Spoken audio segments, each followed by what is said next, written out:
Kaya 80 zenye zaidi ya watu 200 hazina mahala pa kuishi baada ya nyumba zao kuenguliwa na nyingine kuanguka kufuatia mvua kubwa iliyoambatana na upepo mkali, huku pia mvua hiyo ikiezua shule pamoja na makanisa mawili kwenye kata ya Jaila na Mabalanga zilizopo wilayani Kilindi mkoani Tanga. Mwanahabari wetu Ernest Mbezi ametuandalia taarifa ifuatayo. Baadhi ya wananchi waliokumbwa na athari hizo za mvua ilionyesha kwa muda masaa 3 mfululizo huku ikiambatana na upepo mkali wanaelezea hali hiyo mbele ya kamati ya ulinzi na usalama ya wilaya ya Kilindi wakati ilipotembelea maeneo hayo na kuona uharibifu uliotokea. Sisi sema mvua ilipoanza kuja huko, ilipoanza kunyesha tukakimbilia ndani. Tulipokimbilia ndani tumekaa huko na watoto, tukaona bati inaanza kunyanyuliwa. Ilipoanza kunyanyuliwa kwa sababu ya upepo, tukaamua kutoka, nikamwambia watoto tokeni twende kwa jirani. Tumeona mvua tu kawaida, upepo ndio ulioanza mkubwa. Kadondoka hiyo mvua na inanyesha inapita juu, wasikia mawe yanamwagika. Naingia huko nyumbani ili nifungue mlango kwa sababu upepo ufanye nini? Utoke. Halafu tofali ikatoka juu huko likanipika kichwani. Afisa tarafa ya Mswaki anaeleza athari za mvua hiyo kwa ujumla kwenye kata hizo, huku mkuu wa wilaya Kilindi Hashim Gandirwa ambaye ametembelea kaya pamoja na shule zilizokumbwa na athari hizo za mvua na kutoa maelekezo, huku akishiriki kuokoa chakula cha bibi mjane ambaye naye makazi yake yameathiriwa na mvua hiyo. Kaya 80 zenye jumla ya watu takriban 200 hawana makazi kutokana na athari ya mvua iliyoambatana na upepo mkali. Tumeona hapa madarasa, nafikiri tumtake mkurugenzi pamoja na timu yake waje wafanye tathmini ya haraka na mwisho wa siku waweze kurejeshea kwenye kupaua haya madarasa ili yaweze kutumika. Hata hivyo, ushauri ukatolewa kwa wananchi juu ya ujenzi wa nyumba bora pamoja na kuhifadhi miti ya asili ili kuzuia athari zitokanazo na upepo mkali. Nyumba nyingi zilizoathirika ni nyumba ambazo ni za miti ambazo zimepauliwa ambapo haziko kwenye kiwango.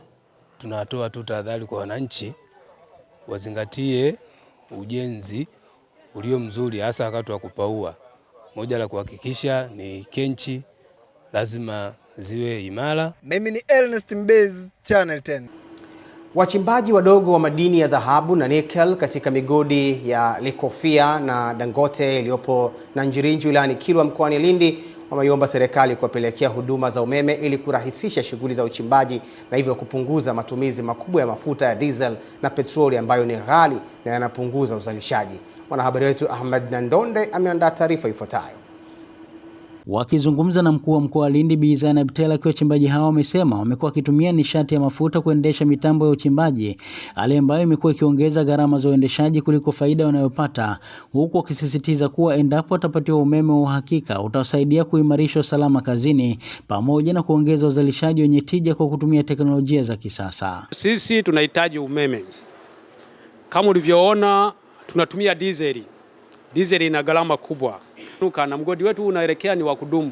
Umeme utarahisisha kubeba mzigo mkubwa kwa mara moja kupandisha juu.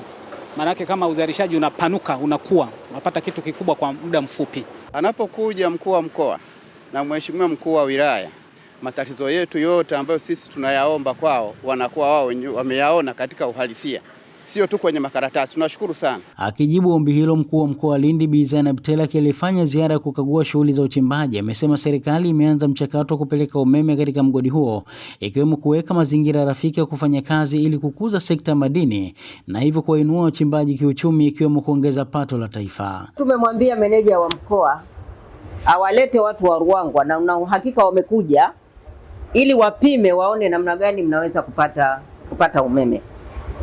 Tunatamani kuona sasa crusher hizi za diesel zinaondoka, tubaki na miundombinu ambayo itatumia umeme, inasaga vizuri lakini inasaga mzigo mkubwa, inasaga kwa wepesi zaidi na tunaweza kupata matokeo makubwa zaidi. Huko ndiko tunakokwenda. Hiyo tunakwenda kuendelea kusimamia kuhakikisha kwamba tunafanikiwa kuvusha umeme huo kilomita 7 kutoka Ruangwa uje ili hapa kazi ziweze kufanyika kwa wepesi zaidi. Baraza la uongozi la mpito nchini Haiti ambalo limekuwa na mamlaka kwa miaka miwili limekabidhi mamlaka kwa Waziri Mkuu Alexis Didier Faure-Aimé anayeungwa mkono na Marekani baada ya kushindwa kudhibiti magenge ya wahalifu. Makabidhiano ya mamlaka hayo kati ya rais na baraza hilo Laurent Saint-Cyr na waziri mkuu yamefanyika jana usiku chini ya mazingira yaliyokuwa na ulinzi mkali ili kutoruhusu magenge kuvuruga usimikwaji wa kiongozi mkuu wa nchi. Magenge ya wahalifu nchini Haiti sasa yanadhibiti 90% ya mji mkuu Port-au-Prince, ambapo kwa takwimu za Umoja wa Mataifa yameua zaidi ya watu 600 kwa mwaka 2025. Baraza hilo la mpito la uongozi la Haiti lililokabidhi mamlaka kwa waziri mkuu lilipewa jukumu la kuandaa uchaguzi mwezi huu, lakini hilo halikufanikiwa, na sasa uchaguzi nchini humo unatarajiwa kufanyika Agosti 30 mwaka huu kwa awamu ya kwanza, na duru ya pili inatarajiwa mwezi Desemba. Mara ya mwisho uchaguzi nchini humo ulifanyika mwaka 2016.